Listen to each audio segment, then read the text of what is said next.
En aquest vídeo veurem el morró, Anagallis arvensis.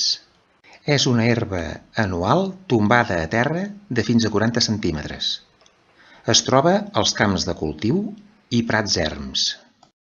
La paraula arvensis ve del llatí arba, que vol dir camp de cultiu. La tija és de secció quadrada, sense pèls, glabra.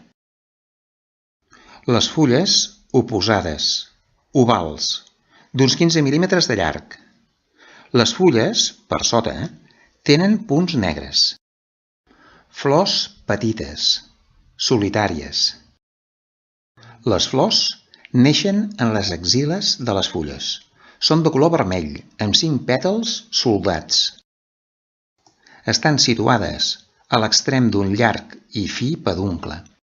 Les flors només estan obertes quan el sol brilla intensament.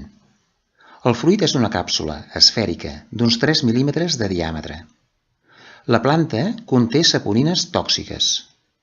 Els seus noms: Anagallis arvensis, en català morró, en anglès Scarlet Pimpernel. En els següents vídeos veurem plantes. Les identificarem i descriurem les seves característiques i propietats.